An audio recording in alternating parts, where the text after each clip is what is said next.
नमस्कार साथियों। Riyan learning concept के ऑनलाइन डिजिटल प्लेटफॉर्म पर आपका स्वागत है। हमने पिछले वीडियो में लिबरलिज्म के दो वेरिएंट क्लासिकल लिबरलिज्म और मॉडर्न लिबरलिज्म पर डिस्कस किया था। आज हम हमारे इस वीडियो लेक्चर सीरीज में लिबरल इगालिटारियनिज्म एक अप्रोच है, एक थ्योरी है, एक आइडियोलॉजी है, उस पर डिस्कस करेंगे। और जिससे एक बहुत ही महत्वपूर्ण पॉलिटिकल थ्योरिस्ट जुड़े हैं, उनका नाम है रोनाल्ड डवर्किन। रोनाल्ड डवर्किन की इक्वलिटी ऑफ रिसोर्सेज के बारे में आज चर्चा करेंगे। उनकी theory of luck egalitarianism, ethical individualism, envy test और एम्बिशन सेंसिटिव और एंडोमेंट इनसेंसिटिव सभी प्रकार की कॉन्सेप्ट पर प्रकाश डालेंगे। सबसे पहले तो हम ये समझते हैं कि लिबरल इगालिटारियनिज्म क्या होता है। हमने पिछले वीडियो में आपको बताया कि 1980s के दशक में तीन लिबरलिज्म की मेन स्ट्रीम ट्रेडिशंस का राइज हुआ। तीन मुख्य उदारवादी धाराएं आई, अर्थात लिबरलिज्म के तीन नए वेरिएंट, तीन नए टाइप 1980 के दशक में आए। उन तीनों पर हमने चर्चा की थी। अभी मैं बता देता हूँ आपको कि वो तीन वेरिएंट कौन कौन से हैं। पहला वेरिएंट है लिबरलिज्म के बहुत से वेरिएंट्स हैं, कई टाइप्स ऑफ वेरिएंट्स हैं जिन पर हम कंटिन्यू सीरीज में डिस्कस करते जा रहे हैं। मैंने बताया था आपको 1980s के दशक में एक आइडियोलॉजी आई थी, उसका नाम था लिबरल इगालिटारियनिज्म। लिबरल इगालिटारियनिज्म। दूसरी आइडियोलॉजी आई थी, उसका नाम था लिबर्टेरियनिज्म। लिबर्टेरियनिज्म जिससे रॉबर्ट नोजिक, मिल्टन फ्रीडमैन और फ्रेडरिक हैग जुड़े हैं। तीसरी आइडियोलॉजी थी, वो थी कम्युनिटेरियनिज्म।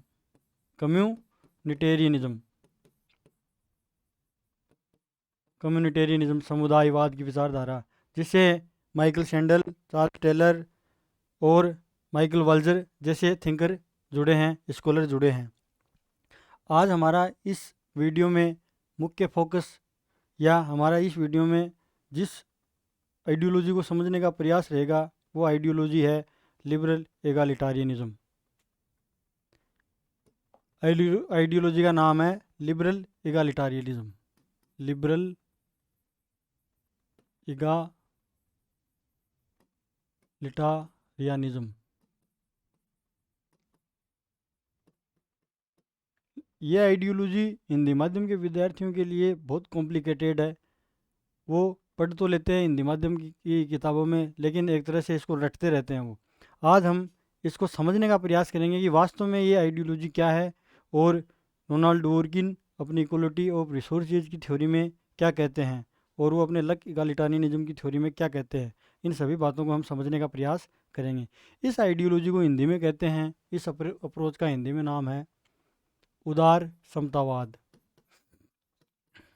उदार समतावाद, इसी का नाम है समता उदारवाद। कई नाम मिलेंगे आपको इस आइडियोलॉजी के, इस विचारधारा के। इसी का नाम है वाम उदारवाद।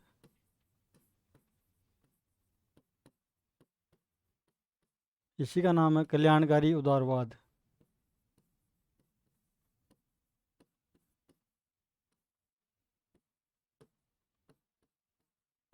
इसी का एक नाम और है इगालिटारियन लिबरलिज्म। इसको रिवर्स कर दो यहाँ से, इगालिटारियन इगालिटारियन लिबरलिज्म। और मैं आपसे रिक्वेस्ट करूँगा, आप इंग्लिश में ही जो इसका नाम है उसी को आप प्रिफरेंस दें, उसी को वरीयता दें, उसी को आप याद रखें। वो चेंज नहीं मिलेगा आपको, लिबरल इगलिटेरियनिज्म ही मिलेगा, इगालिटारियन लिबरलिज्म। इससे कौन कौन से थिंकर जुड़े हैं, उनके नाम भी लिख लो। इससे तीन बहुत महत्वपूर्ण थिंकर हैं। John roles,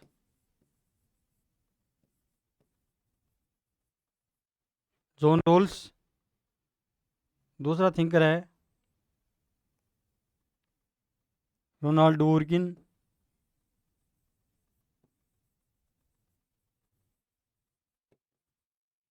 Brian berry. और भी थिंकर जुड़े हैं जो आपको लास्ट में हम लिखा देंगे कौन कौन से थिंकर इस आइडियोलॉजी से जुड़े हैं। पूछ सकते हैं कि कौन सा थिंकर या कौन सा स्कॉलर या कौन सा फिलोसफर कौन सी आइडियोलॉजी से बिलोंग करता है, इस प्रकार के क्वेश्चन आने लग गए हैं आजकल एग्जाम में।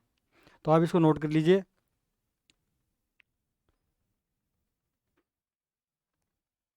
लिबरल इगालिटारियनिज्म, इसको उदार समतावाद भी कहते हैं, समता उदारवाद भी कहते हैं, वाम उदारवाद भी कहते हैं, कल्याणकारी उदारवाद भी कहते हैं, इगालिटारियन लिबरलिज्म भी कहते हैं। जॉन रोल्स, रोनाल्ड वोर्किन और ब्रायन बेरी, ये तीन बहुत ही महत्वपूर्ण थिंकर इस विचारधारा से जुड़े हैं। आज हम समझने का प्रयास करेंगे कि इस लिबरल इगालिटारियनिज्म का मतलब क्या है, इस आइडियोलॉजी से क्या मतलब है। इस आइडियोलॉजी से क्या मतलब है, दो शब्द हम लेते हैं, लिबर्टी, लिबर्टी या फ्रीडम, इसका मतलब होता है स्वतंत्रता, इसका मतलब होता है स्वतंत्रता। एक शब्द है इक्वेलिटी, इसका मतलब होता है समानता। लिबर्टी से तात्पर्य है कि व्यक्ति अपनी लाइफ में विभिन्न प्रकार के गोल्स, एम्स, ऑब्जेक्टिव सेट कर सके तथा उनको अचीव कर सके, और व्यक्ति की लाइफ में या व्यक्ति और उनके जो गोल्स हैं, उनके जो टारगेट वो सेट करता है, उसके मध्य किसी भी प्रकार का ऑब्स्टेकल या बाधा नहीं होनी चाहिए, तभी वो अपनी लिबर्टी का उपयोग करता है। कोई भी थिंकर होता है, यदि वो अपना पूरा का पूरा फोकस, पूरा का पूरा ध्यान लिबर्टी पर लगाता है, जैसे हम इमेज बनाते हैं, ये इमेज है, कोई भी थिंकर यदि लिबर्टी को एक्सट्रीम लेवल पर ले जाता है, पूरा ध्यान वो लिबर्टी पर लगाता है, अपनी थ्योरी में लिबर्टी को सेंटर में रखता है। ये मान लो मैंने एक इमेज बनाई है, पूरा ध्यान वो लिबर्टी को सेंटर में ले जाने पर रखता है, लिबर्टी। और यदि वो इकोनॉमिक लिबर्टी को, एब्सोल्यूट इकोनॉमिक लिबर्टी को और भी ज़्यादा सेंटर में ले जाने का प्रयास करता है, लिबर्टी और व्यक्ति के अधिकारों को वो बहुत ज़्यादा वरीयता देता है, पूरा का पूरा फोकस उसका शिफ्ट हो जाता है लिबर्टी पर, ऐसे थिंकर्स या ऐसी आइडियोलॉजी को हम लिबर्टेरियनिज्म आइडियोलॉजी कहते हैं, और ऐसे थिंकर्स को हम लिबर्टेरियन कहते हैं, अर्थात स्वेच्छातंत्रवादी। इनमें हम रॉबर्ट नोजी का नाम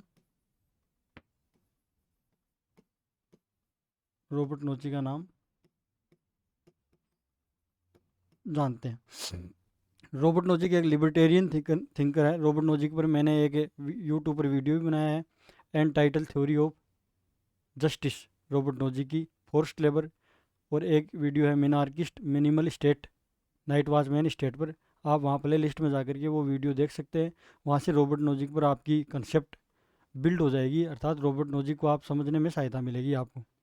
तो ऐसे थिंकर्स क्या कहते हैं, ये थिंकर क्या करते हैं कि थ्योरी बिल्ड करते समय, अपनी पॉलिटिकल थ्योरी बिल्ड करते समय लिबर्टी को फोकस करते हैं, लिबर्टी के ऊपर पूरा का पूरा ध्यान शिफ्ट कर देते हैं अपना, लिबर्टी को एक सिंगल पॉइंट में कंसंट्रेट करके उसके ऊपर पूरा ध्यान फोकस करते हैं, तथा ये कहते हैं कि जिन लोगों को स्वतंत्रता मिली है, लिबर्टी मिली है, वो डेवलप हो गए, वो सक्सेसफुल हो गए अपनी लाइफ में, वो सफल हो गए। और कुछ लोग असफल हो गए, उनका कोई इलाज नहीं है, सबको लिबर्टी दी थी, सभी को हमने मैक्सिमम लिबर्टी दी थी, और वो सारे के सारे सफल हो गए। एक इमेज और बनाता हूँ, यहाँ समझने का प्रयास करना आप लोग। मान लो ये बहुत सारे इंडिविजुअल हैं, बहुत सारे सोसाइटी में इंडिविजुअल हैं बहुत सारे, इन सभी को मैक्सिमम लिबर्टी मिली है। लिबर्टेरियन थिंकर एक्चुअली इंडिविजुअलिज्म को एक्सट्रीम पर ले जाते हैं। क्लासिकल लिबरलिज्म में भी हमने ये देखा कि लिबर्टी दी, नेगेटिव लिबर्टी को प्रमोट करते हैं लिबरल, क्लासिक लिबरल्स। फिर हम इंडिविजुअलिज्म को देखते हैं तो वहाँ भी इंडिविजुअल लिबर्टी को प्रमोट किया जाता है। फिर लिबर्टारियन थिंकर क्या करते हैं, उसी क्लासिकल लिबरलिज्म का रिवाइवल कर देते हैं, वो लिबर्टारियन थिंकर होते हैं, अर्थात लिबर्टी को दोबारा से प्रमोट करते हैं 1980s के दशक में। तब वो वही क्लासिकल लिबरलिज्म जिसका रिवाइवल हो रहा है, अर्थात जिसका पुनरुत्थान हो रहा है, वही लिबर्टेरियन थिंकर, लिबर्टारियनिज्म विचारधारा कहलाते हैं। ये सारे के सारे जो इंडिविजुअल्स हैं, सारे के सारे ये जितने भी इंडिविजुअल्स हैं,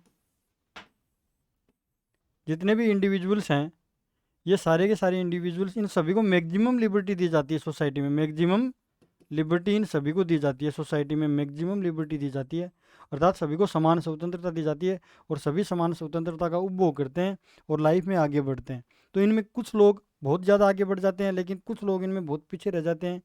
जो लोग पीछे रह जाते हैं उनका किसी भी प्रकार का उनको कंपनसेट नहीं दिया जाना चाहिए, क्षतिपूर्ति नहीं दिए जाना चाहिए। ये लिबर्टेरियन थिंकर यही बात कहते हैं। रॉबर्ट नोजिक, फ्रेडरिक हैक और मिल्टन फ्रीडमैन, ये सभी लिबर्टेरियन थिंकर हैं, इन्हीं बातों पर जोर देते हैं। अब बात करते हैं हम इक्वलिटी की। समानता क्या है, समानता समानता का मतलब, इक्वलिटी का मतलब है कि कोई सोसाइटी में सुपीरियर नहीं हो, कोई इन्फीरियर नहीं हो, इनकम का लेवल सभी का बराबर हो, लगभग बराबर हो, कोई पुअर नहीं हो, कोई रिच नहीं हो, अर्थात सभी को इक्वल अपॉर्चुनिटी सोसाइटी में मिले, सभी को सामाजिक न्याय, सोशल जस्टिस सभी को प्राप्त हो, आर्थिक सामाजिक समानता प्राप्त हो। समानता एक पॉलिटिकल कंसेप्ट है। समानता और ये जो लिबर्टी और जो इक्वलिटी है, दोनों ही बहुत ही महत्वपूर्ण पॉलिटिकल कंसेप्ट है, पॉलिटिकल आइडियोलॉजी भी है, पॉलिटिकल आइडियल्स भी हैं डेमोक्रेसी के लिए। तो इक्वलिटी पर हमने चर्चा की। इक्वलिटी का मतलब सोसाइटी में कोई सुपीरियर नहीं हो और सोसाइटी में सभी को इक्वलिटी ऑफ अपॉर्चुनिटी अर्थात अवसर की समानता प्राप्त हो, आय की समानता प्राप्त हो, यथासंभव आर्थिक असमानता कम से कम हो, इनकम और वेल्थ के आधार पर इनको इक्वलिटी मिले। ये सारी बातें इक्वलिटी में आती हैं। इक्वलिटी उन लोगों की, समानता की बात उन लोगों के लिए की जाती है जो सोसाइटी में पीछे रह गए। तो कुछ थिंकर्स ऐसे होते हैं, कुछ स्कॉलर्स ऐसे हैं जो लिबर्टी के साथ साथ इक्वलिटी को कंबाइंड करने का प्रयास करते हैं। कुछ थिंकर्स अपनी पॉलिटिकल थ्योरी बिल्ड करते समय अपनी थ्योरी में लिबर्टी के साथ साथ इक्वलिटी को भी कंबाइंड करने का प्रयास करते हैं, अर्थात ये थिंकर्स इक्वलिटी को महत्व देते हैं। हम ये कह सकते हैं कि जैसे मैं ये एक इमेज बना रहा हूँ, ये क्या करते हैं, लिबर्टी ऐसे नहीं कहते, लिबर्टी को तो महत्व देते ही देते हैं ये थिंकर, लिबर्टी को ये महत्व देते हैं, लेकिन इसके साथ साथ, लिबर्टी के साथ साथ ये थिंकर इक्वलिटी को भी बराबर महत्व देते हैं। ये थिंकर्स उन बातों का जवाब देते हैं कि सभी को मान लो मैक्सिमम लिबर्टी मिल गई, लेकिन कुछ लोग सोसाइटी में पीछे रह गए, असफल रह गए, डिसएडवांटेज रह गए, पुअर रह गए, तो उन लोगों के लिए भी ये लोग कंपनसेशन की बात करते हैं, समानता की बात करते हैं,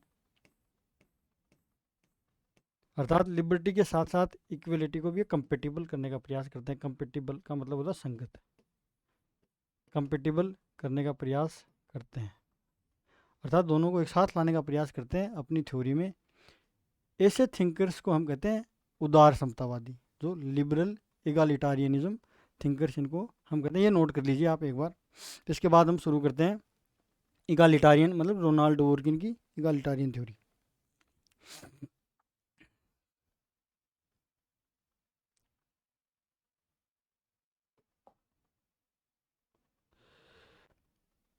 लिबरल इगालिटारियनिज्म 1980s के दशक में आई नई आइडियोलॉजी या लिबरलिज्म का एक नया वेरिएंट। लिबरल यहाँ लिबर्टी को इंडिकेट कर रहा है, फ्रीडम को इंडिकेट कर रहा है, प्लस इगालिटारियनिज्म ये इक्वलिटी से ड्राइव हो रहा है, इक्वलिटी इक्वलिटी से ड्राइव हो रहा है। ऐसी आइडियोलॉजी जिसमें लिबर्टी के साथ साथ इक्वलिटी को भी कंबाइंड करने का प्रयास किया जाता है, कंपेटिबल करने का प्रयास किया जाता है, दोनों को एक साथ लाने का प्रयास किया जाता है, इक्वलिटी पर ज़्यादा जोर दिया जाता है, अर्थात इक्वलिटी को भी सेंटर में लाने का प्रयास किया जाता है। इस आइडियोलॉजी को हम कहते हैं लिबरल इगालिटारियनिज्म। इस आइडियोलॉजी से तीन बहुत महत्वपूर्ण थिंकर जुड़े हैं। जॉन रोल्स, जॉन रोल्स को उदार समतावादी विचारधारा का मुख्य प्रवर्तक माना जाता है। आप मेरे यूट्यूब चैनल पर जाकर के वीडियो लिस्ट में जॉन रोल्स को देख सकते हैं। वहाँ पर आप जॉन रोल्स के थर्ड प्रिंसिपल को, डिफरेंस प्रिंसिपल को पढ़ोगे तो उसमें आप देखोगे कि कैसे इनइक्वलिटीज़, असमानताएँ राइज होती हैं। उन असमानताओं का समाधान जॉन रोल्स के द्वारा कैसे वेलफेयर स्टेट के रूप में किया जाता है, अर्थात जॉन रोल्स इक्वलिटी को प्रमोट करते हैं और वेलफेयर स्टेट के साथ साथ वैल्यूज़ की भी बात करते हैं जॉन रोल्स। तो आप देखोगे वहाँ पर कि इक्वलिटी को भी प्रमोट किया जा रहा है। तो जॉन रोल्स उदार समतावादी हैं। लिबरल थिंकर तो हैं ही, लिबर्टी की बात तो करते ही हैं, फर्स्ट प्रिंसिपल में सभी को लिबर्टी देने की बात करते हैं, सेकंड प्रिंसिपल में अपॉर्चुनिटी देने की बात करते हैं, थर्ड प्रिंसिपल में वो डिफरेंस प्रिंसिपल में इनइक्वलिटीज़ को दूर करने की बात करते हैं। दूसरा जो थिंकर है वो है Ronald डवर्किन।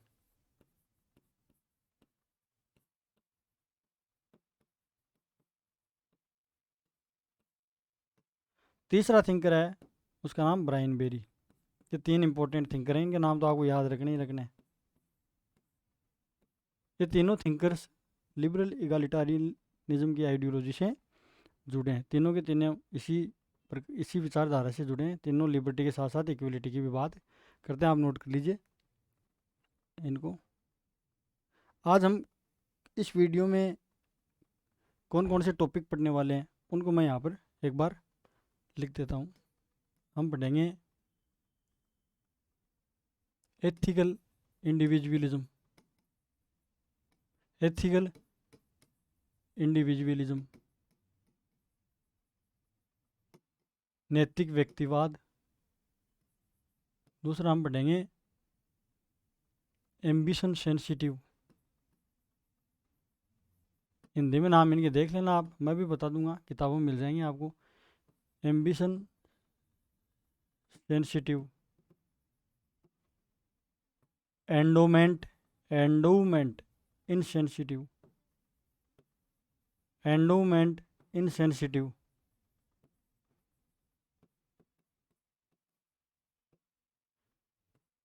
N V test, envy test, bad luck, bad brute luck, bad brute luck, options luck, options luck. इन सभी बातों को वीडियो के एंड तक आप बता पाओगे, समझ पाओगे, लेकिन आप पेशेंस बनाए रखें और इस वीडियो को आप अंत तक ज़रूर देखें। जैसे जैसे वीडियो में हम आगे बढ़ते जाएंगे ये सारी बातें आपके दिमाग में क्लियर होती जाएंगी, समझ में आती जाएंगी। तो आप इसको नोट कर लीजिए। सबसे पहले हम शुरुआत करते हैं कि एक इगालिटारियन कौन होता है। Who is an egalitarian. सबसे पहला प्रश्न, फर्स्ट ऑफ ऑल हमारा क्वेश्चन यही है, who is an egalitarian thinker. Who is an egalitarian thinker, या एक इगालिटारियन कौन होता है। एक इगालिटारियन कौन होता है। इगालिटारियन वो होता है जो सोसाइटी में चीज़ों को इक्वल करने की बात करता है। कौन होता है जो सोसाइटी में रिसोर्सेज को इक्वल करने की बात करता है या चीज़ों को इक्वल करने की बात करता है। कौन सी चीज़ों को इक्वल करने की बात करता है, कौन सी चीज़, कौन से ऑब्जेक्ट्स, कौन सी वस्तुएं जिनको वो इक्वल करने की बात कर रहा है। पर्सन ये उठता है दूसरा, या तो वो सोसाइटी में अपॉर्चुनिटीज़ को इक्वल कर रहा है, अपॉर्चुनिटीज़ को, अवसरों की समानता की बात कर रहा है, या वो सोसाइटी में इनकम और वेल्थ को इक्वल करने की बात कर रहा है, इनकम और वेल्थ को इक्वल करने की बात कर रहा है, या वो सोसाइटी में वेलफेयर को इक्वल करने की बात कर रहा है। तो विभिन्न प्रकार के थिंकर्स अलग अलग चीज़ों को इक्वल करने की बात करते हैं। ये सारे इगालिटारियन थिंकर हैं, लेकिन आज हम जिस इगालिटारियन थिंकर की बात करेंगे, जिस इगालिटारियन अप्रोच की बात करेंगे, वो है इक्वलिटी ऑफ रिसोर्सेज, और उस थिंकर का नाम है रोनाल्डो ओर्गिन। रोनाल्डो ओर्गिन रिसोर्सेज के इक्वल करने की बात करते हैं। वो कहते हैं कि इक्वलिटी ऑफ रिसोर्सेज सोसाइटी में होना चाहिए। हम बात करेंगे equality of resources, equality of resources, संसाधनों की समानता की बात करेंगे, संसाधनों की समानता की बात करेंगे। रोनाल्डो ओर्गिन क्या कहते हैं। रोनाल्डो ओर्गिन एक इगालिटारियन थिंकर हैं। वो क्या कहते हैं उसी को हम समझेंगे। अभी हम कुछ बातें बताएंगे आपको, फिर हम धीरे धीरे इसमें आगे बढ़ेंगे, वैसे वैसे पूरा ओर्गिन आपके समझ में आ जाएगा। रोनाल्डो ओर्गिन एक जो कॉन्सेप्ट है हिंदी माध्यम के विद्यार्थियों के लिए बड़ी कॉम्प्लिकेटेड है, लेकिन ये बड़ी इंटरेस्टिंग है, बहुत ही इंटरेस्टिंग है। आप इसको मेरे साथ जुड़े रहोगे तो समझ पाओगे।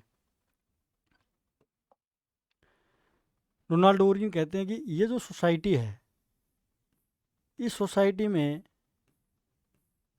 जस्टिस की स्थापना कब होगी? प्रश्न यही है। रोनाल्ड डोरकिन भी जॉन रोल्स की तरह जस्टिस से जुड़े बहुत बड़े थिंकर हैं। जॉन रोल्स की थ्योरी ऑफ जस्टिस जितनी प्रसिद्ध है उतनी प्रसिद्ध इनकी theory of justice equality of resources है। ये जस्टिस से जुड़े थिंकर हैं। पहली बात तो ये क्या कहते हैं कि एक सोसाइटी में जस्टिस की स्थापना कब होगी? तो ये तीन बातें बताते हैं। सोसाइटी में जस्टिस की स्थापना तब होगी जब सोसाइटी में संसाधनों का वितरण एम्बिशन सेंसिटिव होगा। Ambition sensitive.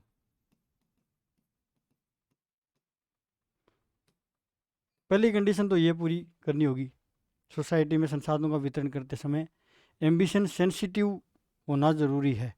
दूसरी जो कंडीशन है वो कंडीशन है एंडोमेंट इनसेंसिटिव। संसाधनों का वितरण एंडोमेंट इनसेंसिटिव होना चाहिए। अभी आपकी बातें समझ में नहीं आ रही, धीरे धीरे वीडियो में हम जैसे जैसे आगे बढ़ेंगे वैसे वैसे सारी बातें आपकी समझ में आ जाएंगी। आप समझा भी पाओगे, दूसरों को भी समझा पाओगे। बुक्स पढ़ोगे तो वो बुक्स भी समझ में आ जाएगी। तीसरी बात है एनवी टेस्ट। एनवी टेस्ट भी लोगों के द्वारा पास करना ज़रूरी। संसाधनों के वितरण के समय प्रारंभिक स्टेज पर एनवी टेस्ट भी पास करना लोगों के द्वारा ज़रूरी है। तभी जा कर के इन तीनों कंडीशन को फुलफिल करेंगे अपन। इन तीनों कंडीशन को अपन फुलफिल करेंगे, तीनों कंडीशन को हम फुलफिल करेंगे तभी जा कर के हम सोसाइटी में जस्टिस की स्थापना कर पाएंगे, जस्टिस इस्टाब्लिश कर पाएंगे। तो इन तीनों ही बातों को हमें समझना है। हम इमेजिन करेंगे जैसे जॉन रोल्स इमेजिन करते हैं वैसे ही हम भी इमेजिन करेंगे। जॉन रोल्स भी अपनी थ्योरी ऑफ जस्टिस देते समय एक इमेजिनेशन करते हैं। वो एक हाइपोथेटिक सिचुएशन में हम सभी को ले जाते हैं, ओरिजिनल पोजीशन की बात करते हैं, वेल ऑफ इग्नोरेंस की बात करते हैं। उसी प्रकार रोनाल्ड डूरकिन भी एक हाइपोथेटिक सिचुएशन के द्वारा हमें समझाने का प्रयास करते हैं अपनी थ्योरी को। हम समझने का प्रयास करेंगे अपने एक उदाहरण के द्वारा। जैसे मान लो कि ये सोसाइटी है, इस सोसाइटी में विभिन्न टाइप्स के लोग रहते हैं, विभिन्न पर्सनैलिटीज़ के लोग रहते हैं। सभी की पर्सनैलिटी, सभी का व्यक्तित्व अलग अलग है, सभी के गोल्स और ऑब्जेक्टिव भी अलग अलग हैं। ये सभी लोग अपनी लाइफ में कुछ ना कुछ करना चाहते हैं, लेकिन इन सभी का उद्देश्य भी अलग अलग है क्योंकि सभी का इंटरेस्ट अलग अलग है। मान लो हम सोसाइटी में 5 लोगों की कल्पना करते हैं, राम, श्याम, मीरा, मोहन, सोहन। इन 5 लोगों का अलग अलग उद्देश्य है सोसाइटी में। राम डॉक्टर बनना चाहता है। ये सभी इनका इसका क्या ऑब्जेक्टिव है? राम का ऑब्जेक्टिव है डॉक्टर बनना, श्याम का ऑब्जेक्टिव है इंजीनियर बनना, मीरा का ऑब्जेक्टिव भी है डॉक्टर बनना मान लो,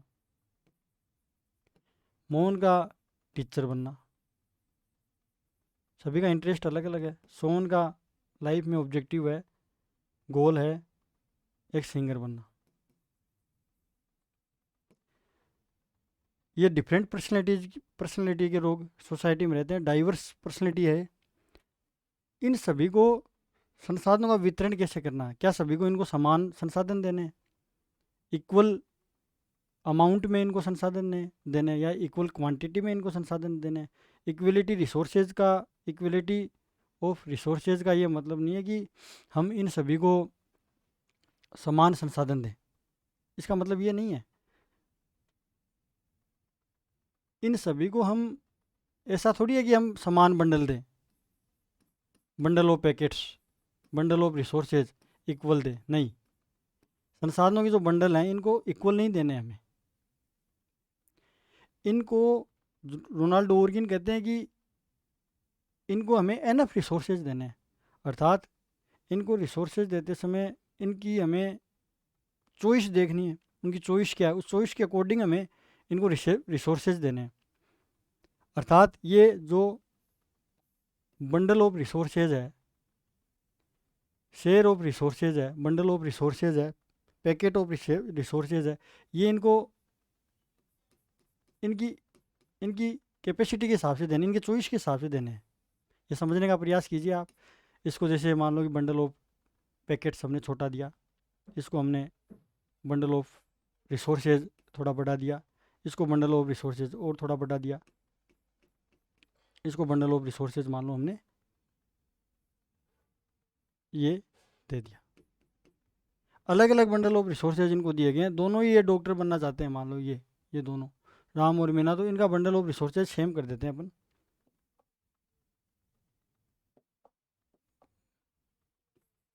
इनका दोनों को सेम कर देते हैं अपन,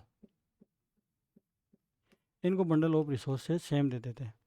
तो हमने उदाहरण से लिया कि सोसाइटी में डिफरेंट टाइप के पर्सनैलिटी के लोग रहते हैं, इन सभी डिफरेंट टाइप के पर्सनैलिटी के लोगों के जो ऑब्जेक्टिव्स हैं लाइफ में, गोल्स हैं, प्रिफरेंस हैं, वो अलग अलग है, इनके उद्देश्य अलग है। कोई डॉक्टर बनना चाहता है, कोई टीचर बनना चाहता है, कोई सिंगर बनना चाहता है। तो रोनाल्ड ओवर्किन कहते हैं कि इक्वलिटी ऑफ रिसोर्सेज का मतलब है कि ये नहीं है कि आप इन सभी को इक्वल अमाउंट में रिसोर्सेज दें, इक्वल अमाउंट या इक्वल क्वांटिटी में रिसोर्स दें, ऐसा नहीं है। आप इन सभी को इनकी चॉइस के आधार पर, इनके एम्बिशन के आधार पर, इनकी महत्वाकांक्षा के आधार पर, इनके टारगेट के आधार पर, इनके प्रिफरेंस के आधार पर बंडल ऑफ पैकेट्स या बंडल ऑफ रिसोर्सेज दें। इसको कहते हैं एनफ रिसोर्सेज, जितना जिसको चाहिए, एनफ रिसोर्सेज।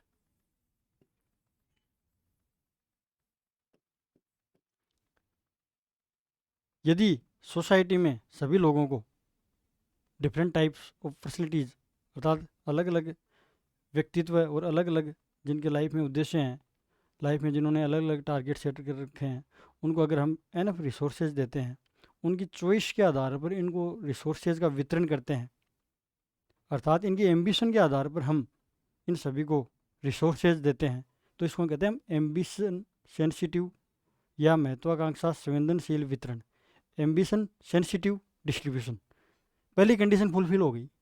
सोसाइटी में जस्टिस की स्थापना करने के लिए प्रथम कंडीशन फुलफिल होना ज़रूरी है। ये प्रथम कंडीशन है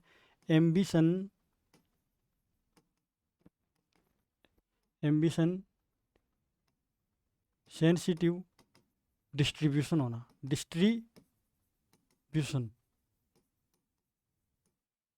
अब हमें दूसरी कंडीशन फुलफिल करनी है envy test. Envy test, envy का लिटरल मीनिंग है जिलेसी, ईर्ष्या परीक्षण। इसको कहते हैं महत्वाकांक्षा संवेदनशील वितरण कहते हैं, अभिलाषा संवेदी वितरण भी कहते हैं, आकांक्षा संवेदी वितरण भी कहते हैं। हिंदी माध्यम की किताबों में आपको इन सभी के अलग अलग नाम मिलेंगे। एनवी टेस्ट, एनवी टेस्ट क्या है?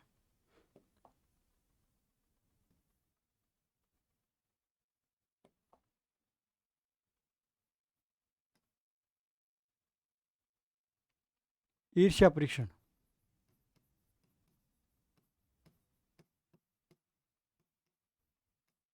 ये कंडीशन भी फुलफिल होना ज़रूरी है सोसाइटी में रिसोर्सेज के वितरण करते समय। अब इसी दोबारा इसी इमेज को देखो, आप इसी उदाहरण को देखो। जो ये एग्जाम्पल है ये आपको मैंने समझाने के लिए बनाया है, आपकी अंडरस्टैंडिंग क्लियर हो सके इसके लिए मैंने इसको बनाया है। तो इसमें आप देखो कि राम, श्याम, मीरा, मोहन, सोहन को सभी को इनके जो टारगेट्स हैं, इनकी जो गोल्स हैं, इन गोल्स के आधार पर ही हमने इनके चॉइस के आधार पर ही रिसोर्सेज का डिस्ट्रीब्यूशन किया है, संसाधनों का वितरण किया है।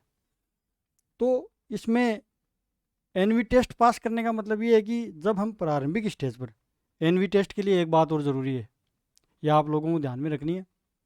एनवी टेस्ट के लिए ये बात ज़रूरी है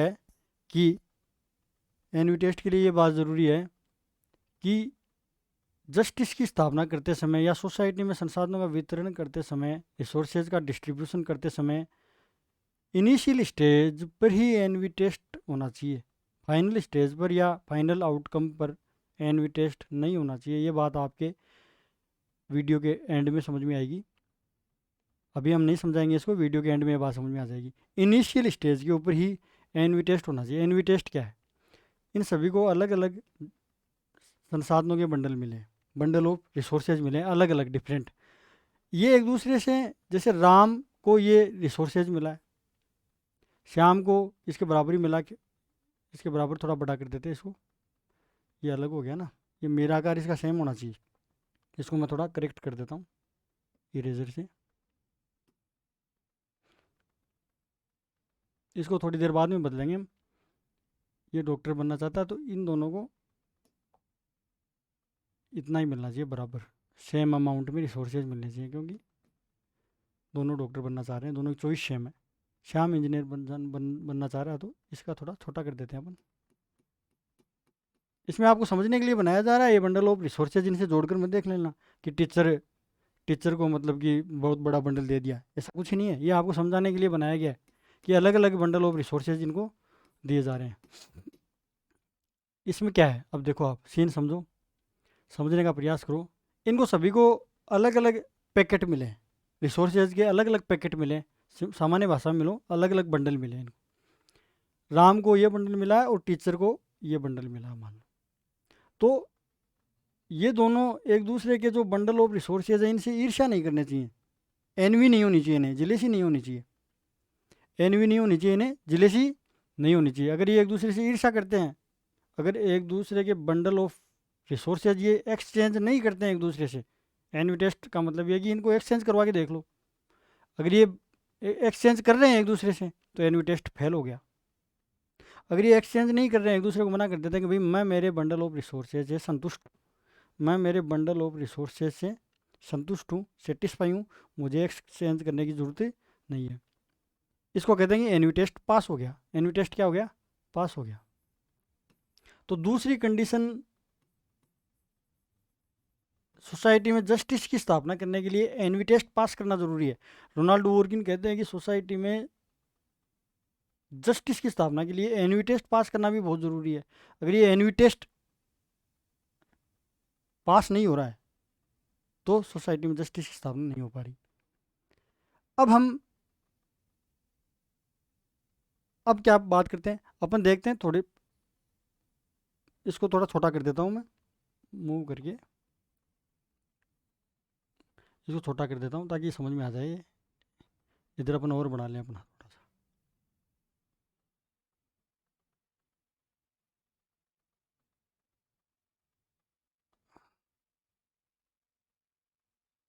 हाँ दिख तो रहा होगा ना आपको, हाँ दिख रहा है। तो इसमें आप देखो, कलर दूसरा ले लेता हूँ, कलर से भी थोड़ा सा रहता है। अब ले लेते रेड कलर, ले लेते ले लेते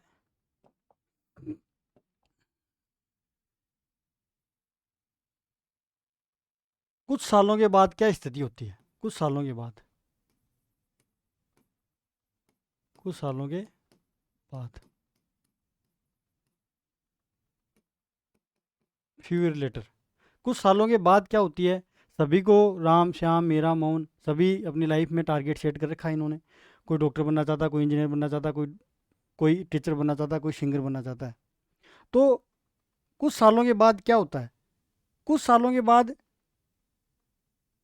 इनमें से कुछ अपने टारगेट को अचीव कर लेते हैं और कुछ अपने टारगेट को अचीव नहीं कर पाते हैं। जैसे उदाहरण के लिए हम देखते हैं कि राम ने अपना टारगेट अचीव कर लिया, राम डॉक्टर बन गया अपनी लाइफ में और बहुत अच्छे पैसे कमा रहा है। मीरा डॉक्टर नहीं बन पाती अपनी लाइफ में, मोहन टीचर बन गया अपनी लाइफ में, मोहन क्या बन गया, टीचर बन गया। और श्याम, सोवन और मीरा, ये तीनों अपनी लाइफ में असफल रह गए। श्याम ये ज़्यादा असफल रह गया, मोहन ये भी अपनी लाइफ में पीछे रह गया, और सोवन ये भी अपनी लाइफ में पीछे रह गया। कुछ सालों के बाद ये तैयारी करते हैं, अपने बंडल ऑफ रिसोर्सेज का प्रयोग करते हैं और तैयारी करते हैं। श्याम, मोहन और सोवन अपनी लाइफ में पिछड़ जाते हैं। तो रोनाल्ड ओरकिन ये कहते हैं कि इन तीनों ने अपनी लाइफ में हार्ड वर्क नहीं किया। सभी को बंडल ऑफ रिसोर्सेज दिए गए थे, सभी अपने बंडल ऑफ रिसोर्सेज से संतुष्ट भी थे, एनवी टेस्ट पास भी हो गया था, लेकिन इन तीनों ने अपनी लाइफ में हार्ड वर्क नहीं किया। राम और मोहन ने अपनी लाइफ में बहुत कठिन परिश्रम किया, इन्होंने अपने टारगेट अचीव कर लिए, अपने टारगेट इन्होंने अचीव कर लिया ना। तो अब अगर यहाँ पर हम एनवी टेस्ट करेंगे इस सिचुएशन में तो एनवी टेस्ट फेल हो जाएगा। एनवी टेस्ट फेल हो जाएगा क्योंकि श्याम कहेगा नहीं ये डॉक्टर तो डॉक्टर बन गया, ये मोहन टीचर बन गया, ये मोहन और ये तीनों क्या है कि संतुष्ट नहीं है यहाँ पर। ये एनवी टेस्ट यहाँ पर क्या है, ये फेल हो जाएगा। ये कहेंगे बंडल ऑफ रिसोर्सेज एक्सचेंज करो। लेकिन वास्तविक स्थिति क्या है कि एनवी टेस्ट इनिशियल स्टेज पर होगा, फाइनल आउटकम पर एनवी टेस्ट नहीं होगा।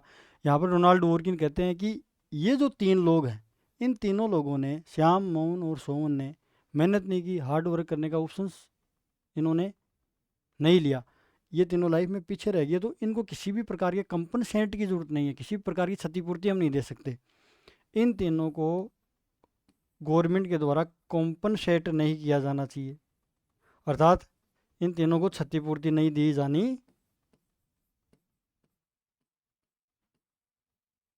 चाहिए। इस सिचुएशन में अगर आप जॉन रोल्स को खड़ा कर दो लाके, जॉन रोल्स को आप ये सिचुएशन दिखाओ, आप जॉन रोल्स को ये सिचुएशन दिखाओ, इस सिचुएशन में आप जॉन रोल्स को खड़ा कर दो कि ये सोसाइटी है, इस सोसाइटी में विभिन्न लोग हैं, ये सफल हो गए लाइफ में, ये आगे निकल गए, और ये लाइफ में असफल हो गए, पीछे पीछे रह गए। तो जॉन रोल्स यहाँ कहेंगे मेरा तीसरा प्रिंसिपल लागू कर दो। यहाँ जॉन रोल्स क्या कहेंगे कि मेरा तीसरा प्रिंसिपल लागू कर दो। इस सिचुएशन में जॉन रोल्स क्या कहेंगे कि मेरा तीसरा प्रिंसिपल लागू कर दो, डिफरेंस प्रिंसिपल लागू कर दो, और इन तीनों को न्याय दो। क्या दो? न्याय दो। इन तीनों की हेल्प करो, रिजर्वेशन दो या अफर्मेटिव एक्शन लो, इन तीनों को हेल्प। लेकिन रोनाल्ड वोरकिन क्या कहते हैं, जॉन रोल्स से यहाँ सहमत नहीं है। जॉन रोल्स के इसी आर्ग्यूमेंट को मॉडिफाई कर देते हैं। जॉन रोल्स की जो थ्योरी आई थी, थ्योरी ऑफ जस्टिस, उसी के क्रिटिसिज्म के रूप में रोनाल्ड वोरकिन की थ्योरी आई है। रोनाल्ड वोरकिन की थ्योरी जॉन रोल्स के क्रिटिसिज्म के रूप में ही आई है, और जॉन रोल्स ने जितने भी आर्ग्यूमेंट्स दिए उनको सभी को इन्होंने मॉडिफाइड कर दिया रोनाल्ड वोरकिन ने, क्यों? कानूनी विचारक है, कानूनी विचारक होने के नाते इन्होंने सभी आर्ग्यूमेंट्स को मॉडिफाई कर दिया। तो यहाँ पर क्या कहते हैं, यहाँ पर रोनाल्ड वोरकिन कहते हैं कि सोसाइटी में ये तीन लोग हैं, ये तीन लोग अनसक्सेसफुल हो गए। इन तीनों लोगों के अनसक्सेसफुल होने के पीछे इनका ऑप्शंस लक जिम्मेदार है। अभी हम बात करेंगे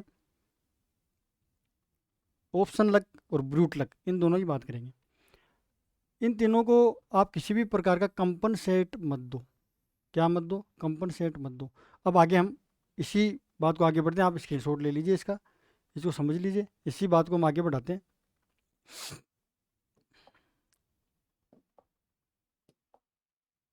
अब समझो, रोनाल्ड वोरकिन दो प्रकार के लक बताते हैं, ऑप्शन लक,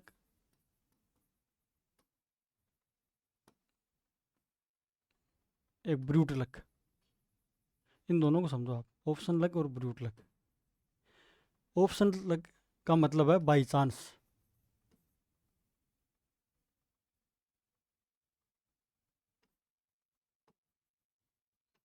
इसका मतलब ऑप्शंस, ऑप्शंस का मतलब कि आपने अपनी लाइफ में हार्ड वर्क करने का विकल्प नहीं चुना, अर्थात आपको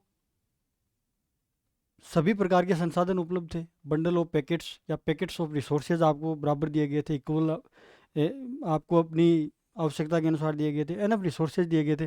फिर आपने लाइफ में हार्ड वर्क करने का, हार्ड वर्क, कठिन परिश्रम करने का ऑप्शन चुना ही नहीं, चूज ही नहीं किया, तो आप क्या हो गए? अनसक्सेसफुल हो गए। क्या हो गए? अनसक्सेसफुल हो गए। तो आपको किसी भी प्रकार का कंपनसेट नहीं दिया जाएगा, नो कंपनसेट, सरकार के द्वारा नो कंपनसेट, किसी भी प्रकार का कंपनसेट नहीं दिया जाएगा। एक होता है ब्रूट लक, ब्रूट का मतलब होता है खराब, निर्दयी, भाग्य, अर्थात जिसकी किस्मत खराब है। कई बार व्यक्ति अपने खराब भाग्य के कारण या खराब किस्मत के कारण सफल नहीं हो पाता, अर्थात जैसे उदाहरण से हम समझ सकते हैं कि व्यक्ति के लाइफ में किसी प्रकार की फिजिकल डिफेक्ट हो, या फिर वो मंदबुद्धि हो, या फिर वो गरीब हो, तो इस प्रकार का भाग्य है, उसका खराब भाग्य है, और उसके कारण वो असफल नहीं होता, सफल नहीं हो पाता, वो असफल हो जाता लाइफ में। उदाहरण से समझेंगे, उदाहरण से हम समझेंगे कि ये दो व्यक्ति हैं, मान लो ये एक्स है और ये वाई है। ये एक्स लाइफ में क्या बनना चाहता है? डॉक्टर।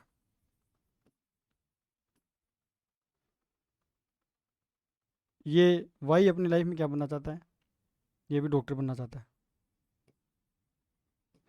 एक्स अपनी लाइफ में डॉक्टर बन जाता है, हार्ड वर्क करता है, वो डॉक्टर बन जाता है। वाई अपनी लाइफ में डॉक्टर नहीं बन पाता, ये भी हार्ड वर्क करता है, लेकिन वाई के साथ बचपन से ही कोई डिजेबिलिटी जुड़ी है, बचपन से ही कोई इसकी लाइफ में शारीरिक विकलांग है, इसके कमर में दर्द हो है, मतलब इसका कोई ना कोई ऐसी कोई कमी है कि ये पढ़ नहीं पा रहा उतनी, मतलब वाई जितनी हेल्दी बॉडी इसकी नहीं है। कुल मिलाकर बात ये है, इसके कहीं ना कहीं फिजिकल डिफेक्ट है लाइफ में, बचपन से कोई ऐसी बीमारी हो गई हो इसकी कि ये पढ़ नहीं पा रहा हो, ये डॉक्टर नहीं बन पाता है।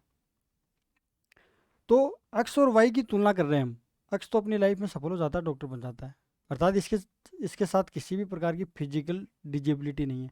अभी एक हम एंडोमेंट वाली कंसेप्ट समझेंगे तब आपके समझ में आ जाएंगी। और वाई के साथ बचपन से कोई फिजिकल डिजेबिलिटी है या फिजिकल डिफेक्ट है, इसके साथ शारीरिक विकलांग है, शरीर में कोई कमी है, तो ये डॉक्टर नहीं बन पाता है। ये मेहनत तो करता है लेकिन ये डॉक्टर नहीं बन पाता है। तो यहाँ पर इसको कंपनसेट करने की जरूरत है, अर्थात इसके यहाँ ब्रूट लक है, ये निर्दयी भाग्य, अर्थात ये खराब भाग्य, खराब किस्मत के कारण डॉक्टर नहीं बन पाया। ब्रूट लक, ब्रूट लक के कारण क्या नहीं बन पाया? डॉक्टर नहीं बन पाया। तो यहाँ पर कंपनसेट देंगे हम, गवर्नमेंट के द्वारा क्षतिपूर्ति की जा सकती है, अर्थात गवर्नमेंट इसको रिजर्वेशन दे करके या फिर अफर्मेटिव एक्शन करके इसकी सहायता कर सकती है। जैसे उदाहरण के लिए हम ऐसे भी कह सकते हैं कि मान लो कि एक दौड़ हो रही है, 100 मीटर दौड़ है, 100 मीटर, दो लोग खड़े हैं, ये एक व्यक्ति विकलांग है,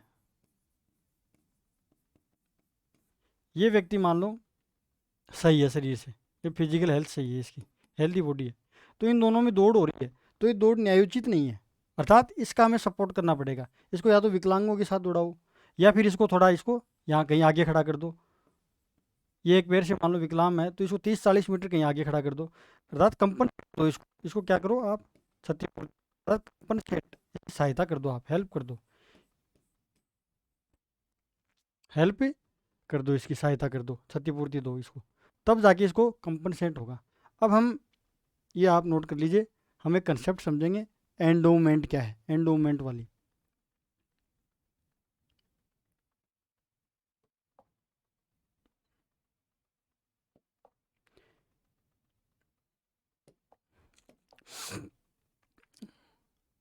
तीसरी कंडीशन की बात कर रहे हैं हम सोसाइटी में, तीसरी कंडीशन है endowment insensitive, endowment, endowment insensitive, ये समझना आपको, ये समझते ही आपको डोरकिन समझ में आ जाएगा। एंडोमेंट का मतलब होता है प्राकृतिक निधि, प्राकृतिक क्षमता कह दो,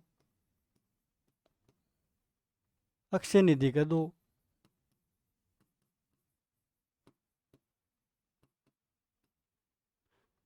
प्राकृतिक निधि, अक्षय निधि कह दो, या फिर नेचुरल, इंग्लिश में बोलो इसको तो नेचुरल टैलेंट, नेचुरल टैलेंट या एबिलिटी किसी भी व्यक्ति में प्रकृति की देन है। एंडोमेंट का मतलब है कि प्रकृति से कुछ स्पेशल पावर वो प्राप्त करके आया है, या तो वो बहुत टैलेंटेड है, प्रकृति ने उसको बहुत ज़्यादा संसाधन दिए हैं।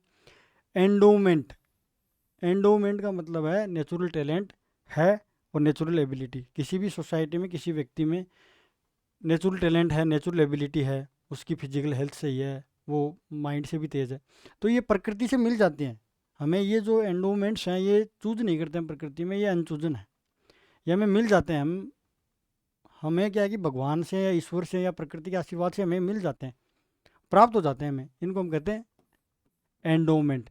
तो रोनाल्डो उर्गिन कहते हैं कि सोसाइटी में अगर जस्टिस की स्थापना करनी है तो हमें संसाधनों का वितरण करते समय यह भी ध्यान में रखना चाहिए कि हमने इस शर्त का पालन किया कि नहीं किया, एंडोमेंट इनसेंसिटिव डिस्ट्रीब्यूशन भी होना चाहिए। इसको समझो आप, इस आर्ग्यूमेंट को, ये बहुत महत्वपूर्ण आर्ग्यूमेंट है, इसको हमें समझना है। तो इसका मतलब है, हम एक उदाहरण से समझेंगे। उदाहरण क्या है, जैसे ये एक्स और ये वाई, जैसे पहले भी हमने उसमें भी उदाहरण लिया था, ये दोनों डॉक्टर बनना चाहते हैं, अभी पीछे समझा हमने, ये भी डॉक्टर बनना चाहता है। एक्स अपनी लाइफ में अपनी फिजिकल हेल्थ और संसाधनों की वजह से, एंडोमेंट की वजह से डॉक्टर बन गया। फाइनल कंसिक्वेंस क्या हुआ, हार्ड वर्क किया इसने और ये डॉक्टर बन गया। नेचुरल टैलेंट इसमें था ही। तो यहाँ इसको किसी भी प्रकार की कंपनसेट करने की जरूरत नहीं है, क्षतिपूर्ति करने की जरूरत नहीं है। जैसे हमने पिछले अभी थोड़ी देर पहले देखा कि जॉन रोल्स उस सिचुएशन में खड़े थे, तो जॉन रोल्स कह रहे थे कि यहाँ पर मेरा तीसरा प्रिंसिपल लागू कर दो। वहीं पर रोनाल्ड ओरगिन ने क्या कहा, रोनाल्ड ओरगिन ने उस आर्ग्यूमेंट को रिजेक्ट कर दिया। उन्होंने कहा कि जो अनडिजर्विंग पीपल हैं उनको कंपनसेट करने की जरूरत नहीं है, क्योंकि इनिशियल स्टेज पर रिसोर्सेज का जो आवंटन हुआ था वो सबको एनफ हुआ था, सबको एनफ रिसोर्सेज मिले थे। लेकिन जॉन रोल्स वहाँ क्या कहते हैं कि मेरा तीसरा प्रिंसिपल लागू कर दो। तो जॉन रोल्स यहाँ पर उनके थ्योरी में एक फ्लो है, एक कमी है जॉन रोल्स की थ्योरी में। इसको मॉडिफाई कर देते हैं रोनाल्ड ओरकिन। वो यहाँ पर समझो क्या कह रहे हैं रोनाल्ड। ये वाई डॉक्टर क्यों नहीं बन पाया, क्योंकि बचपन से ही इसके साथ फिजिकल डिजेबिलिटी थी। फिजिकल डिजेबिलिटी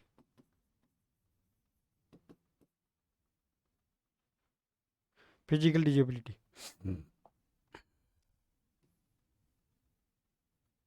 फिजिकल डिजेबिलिटी थी।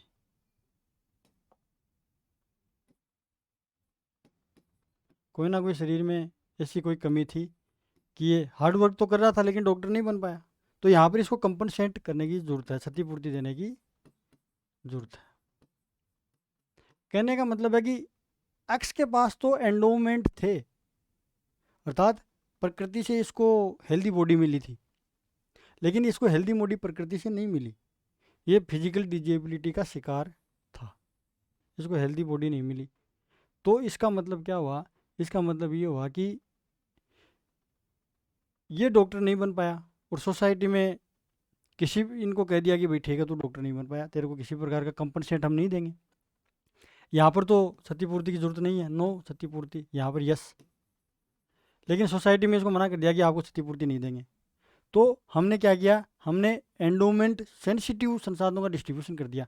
हमें क्या करना है, वाई को कंपनसेट करना है, अर्थात इसकी मदद करनी है, वाई की हेल्प करनी है सोसाइटी में। अर्थात ऐसे लोगों का जो अनसक्सेसफुल है, किसकी वजह से, बेड ब्रूट लक, अर्थात खराब भाग्य के कारण अनसक्सेसफुल हो गए, उन सभी लोगों की हेल्प करनी चाहिए, उनको रिजर्वेशन देना चाहिए। क्या देना चाहिए, रिजर्वेशन देना। इन सभी को अफर्मेटिव एक्शन के द्वारा इनकी हेल्प करनी चाहिए, अर्थात इनको एंडोमेंट सेंसिटिव की जगह हमें एंडोमेंट इनसेंसिटिव डिस्ट्रीब्यूशन करना चाहिए। आप इसको समझने का प्रयास कीजिए कि ये जो है इसको आप सीट रिजर्व कर दी, मान लो इसको आपने सीट रिजर्व कर दी, सीट रिजर्व कर दी इसकी, तो ये डॉक्टर बन गया। तो एंडोमेंट इनसेंसिटिव डिस्ट्रीब्यूशन हो गया ना भाई, इसमें जो कमी थी उसकी हमने पूर्ति कर दी ना। तो अर्थात इसको हमने वापस से क्या दे दिए, एंडोमेंट्स दे दिए। तो ये सारा का सारा जो संसाधनों का वितरण है वो एंडोमेंट इनसेंसिटिव हो गया। कहने का मतलब रोनाल्ड ओरकिन कहते हैं कि संसाधनों जस्टिस में सोसाइटी में जस्टिस की स्थापना के लिए एम्बिशन सेंसिटिव डिस्ट्रीब्यूशन होना ही ज़रूरी नहीं है संसाधनों का, एनवी टेस्ट का पास होना ही ज़रूरी नहीं है, संसाधनों का वितरण होना चाहिए, endowment insensitive distribution, endowment insensitive distribution होना चाहिए संसाधनों का वितरण। ये रोनाल्ड ओरकिन कहते हैं। जॉन रोल्स की जो थ्योरी है वो एम्बिशन सेंसिटिव और एंडोमेंट सेंसिटिव कॉन्सेप्ट पर आधारित है।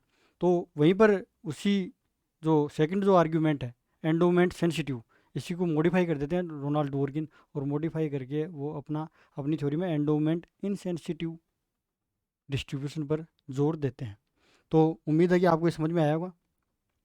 तो इसको समझाने के लिए रोनाल्ड ओरकिन एक उदाहरण भी लेते हैं, एक एग्जाम्पल लेते हैं। वो जिस प्रकार जॉन रोल्स भी अपनी थ्योरी ऑफ जस्टिस को प्रूव करने के लिए एक इमेजिन सिचुएशन की कल्पना करते हैं, हाइपोथेटिक सिचुएशन की कल्पना करते हैं, रोनाल्ड ओरकिन भी अपनी इस थ्योरी को समझाने के लिए एक सपोज और इमेजिनेशन की कल्पना करते हैं। उस थ्योरी को समझ लेते हैं, इसको आप नोट कर लीजिए। क्या कहते हैं रोनाल्ड ओरकिन,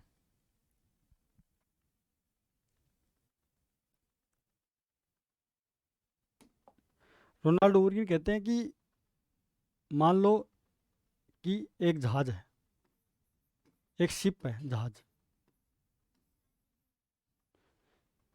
इसको बना लेते हैं हम। ये मान लो कि एक समुद्र है,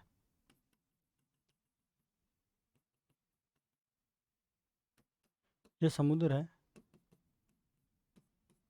ये मान लीजिए एक समुद्र है, इसमें एक टापू है, ये टापू है बीच में, इसके ऊपर बहुत सारे रिसोर्सेज हैं, इस टापू के ऊपर बहुत सारे रिसोर्सेज हैं, और ये जहाज़ है, इस जहाज़ में 100 आदमी हैं, 100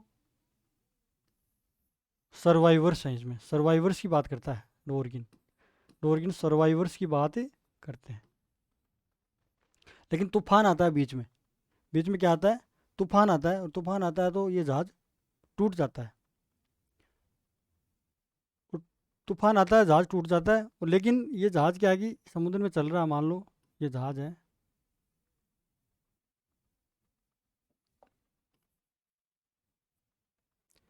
ये जहाज़ समुद्र में चल रहा है, और इस जहाज़ की कल्पना कर रहे हैं, इसमें 100 लोग बैठे हैं, और ये पानी में जा रहे हैं, समुद्र में चल रहा है, तूफान आ गया और ये टूट गया, लेकिन ये टूटते टूटते यहाँ पर पहुँच गया, समुद्र के बीच में एक आइलैंड है, द्वीप है, और द्वीप वो रिसोर्सेज से फुल भरा हुआ द्वीप है, सारे संसाधन है इस द्वीप पर, यहाँ पर ये 100 सर्वाइवर पहुँच गए, सारे के सारे, जहाज़ टूट गया लेकिन ये सारे के सारे सर्वाइवर यहाँ पहुँच गए, इस द्वीप के ऊपर आ गए सारे के सारे, और अब असीमित है समुद्र, इनको जगह भी नहीं है, इनको पता है कि लाइफ पूरी की पूरी लाइफ हमें यहीं बितानी है, इनके पास क्या है कि इनको ये लगता है कि अब ये जहाज़ भी टूट गया, ये वापस नहीं जा सकते, हमें परमानेंट यहीं रहना है, तो ये लोग क्या करते हैं, इन संसाधनों के वितरण की बात करते हैं, इन सभी को 100 रुपये दिए जाते हैं, 100 क्लेम सेल्स, 100 क्लेम सेल्स दी जाती है इनको, क्लेम सेल्स कहते हैं इनको, 100 रुपये दिए जाते हैं। प्रारंभिक स्टेज पर सभी को 100 सभी को क्या दे दिए, 100 क्लेम सेल्स दे दिए अपन ने, 100 क्लेम सेल्स दे दिए। आप रिसोर्सेज खरीद सकते हो, क्या खरीद सकते हो, रिसोर्सेज खरीद सकते हो, इन सभी को 100 क्लेम सेल्स दे दिए, इनिशियल स्टेज पर एनवी टेस्ट पास हो गया, 100 क्लेम सेल्स दे दिए, पूरी लाइफ इनको इनको इनको द्वीप पर बितानी है, इस आइलैंड पर बितानी है, इनको यहीं रहना है, इन सर्वाइवर्स को। तो ये लोग क्या करते हैं, इस पर अपने अपने संसाधन खरीदते हैं, कुछ कुछ बीच वाला संसाधन खरीदते हैं कि बीच पे रहूँगा, कुछ यहाँ पर खरीदते हैं, कुछ ये करते हैं, क्योंकि सभी अलग अलग पर्सनैलिटीज़ के लोग हैं, तो अपनी क्लेम सेल्स को ये खर्च करते हैं, संसाधनों को खर्च करने में।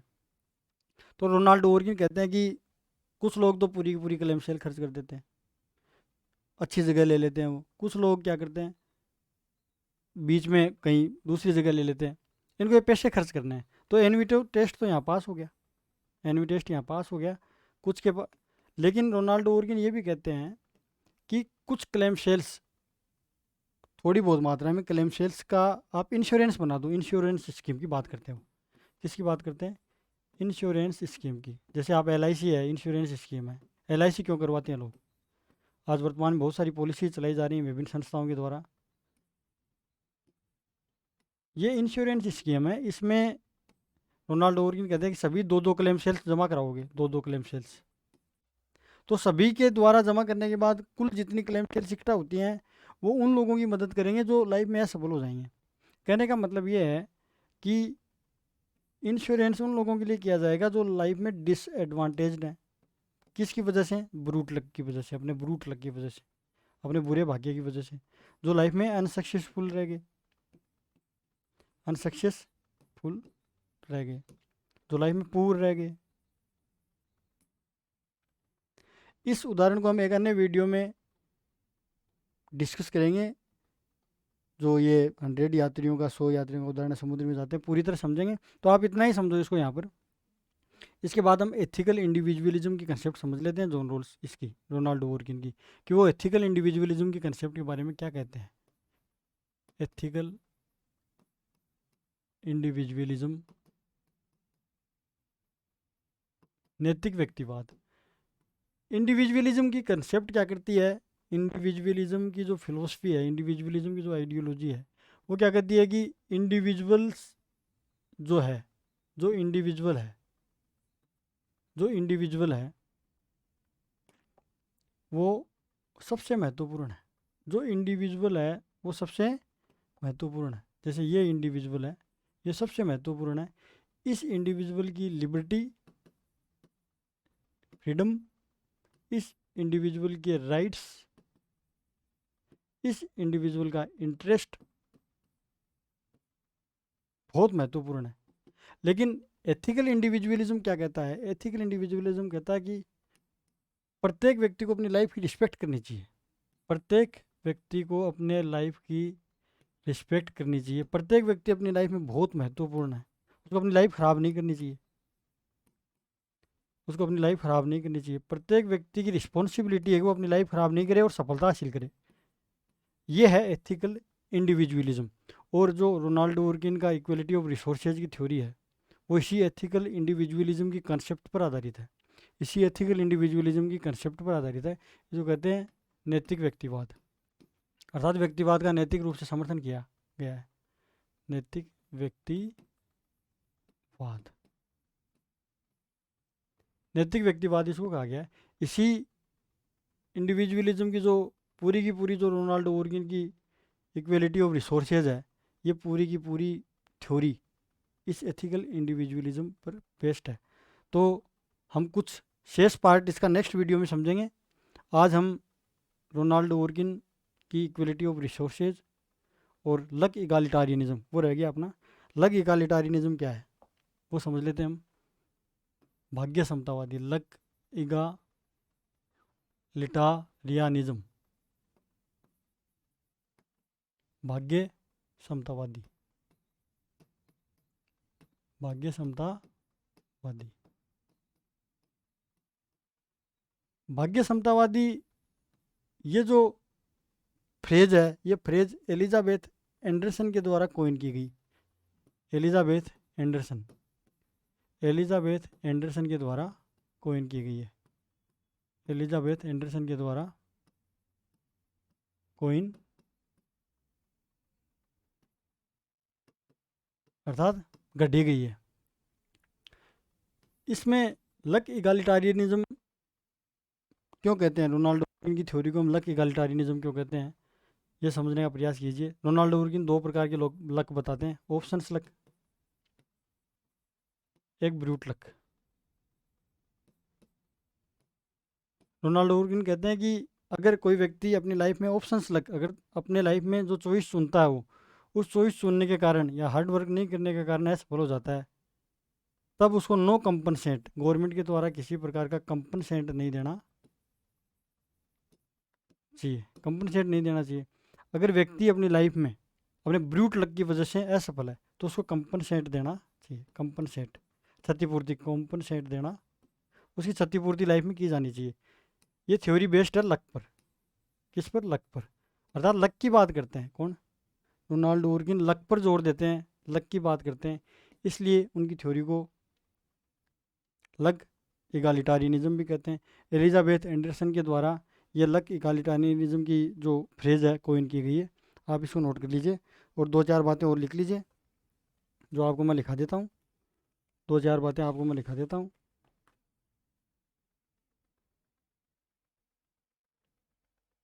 वो बातें क्या हैं? कुछ तो समर्थक हैं इसके, वो लिख लीजिए आप, कुछ इंपॉर्टेंट समर्थक लिख लीजिए। और नेक्स्ट वीडियो में हम आगे इसको जो शेष बचा हुआ पार्ट इसका कर लेंगे हम।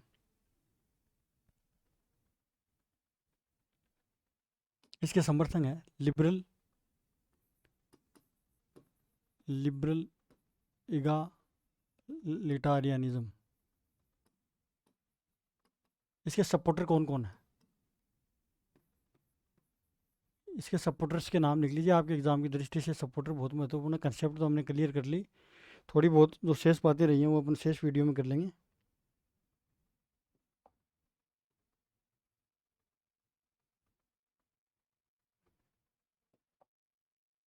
सपोर्टर्स,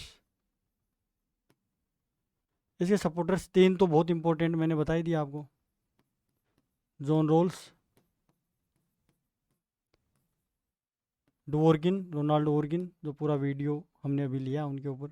जॉन रोल्स पर मेरा वीडियो बनाया हुआ ही है। तीसरा ब्रायन बेरी,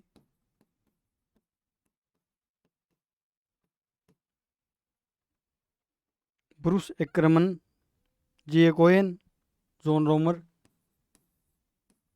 जी ए कोएन के बारे में भी हमने चर्चा की है। हमारा हमारा एक वीडियो है फ्रेडरिक हेग की नेगेटिव लिबर्टी नेगेटिव लिबर्टी पर जो फ्रेडरिक हेग ने विचार दिए हैं, तो जे कोइन ने उन विचारों की आलोचना की है, वो हमने वीडियो भी डाल रखा है। जे कोइन, एक है John रोमर,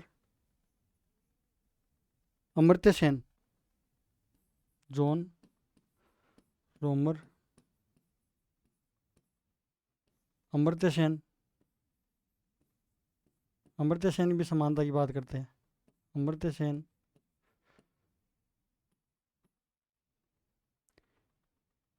Richard Arneson, Bruce Ackerman, Bruce एकरमन,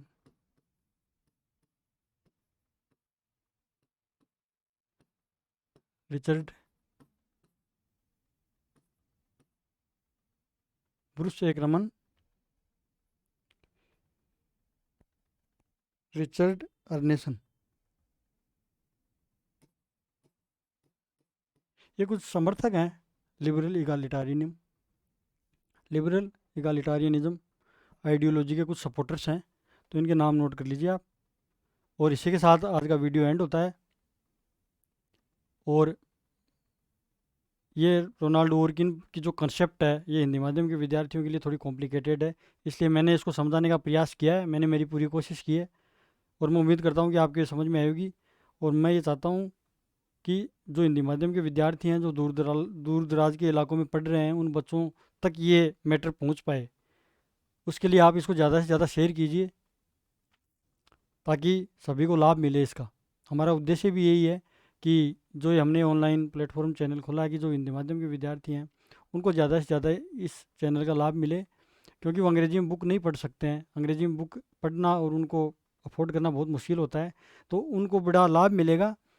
तो आप ज़्यादा से ज़्यादा मेरे चैनल को लाइक करें, शेयर करें, सब्सक्राइब करें। इसी के साथ बहुत बहुत धन्यवाद।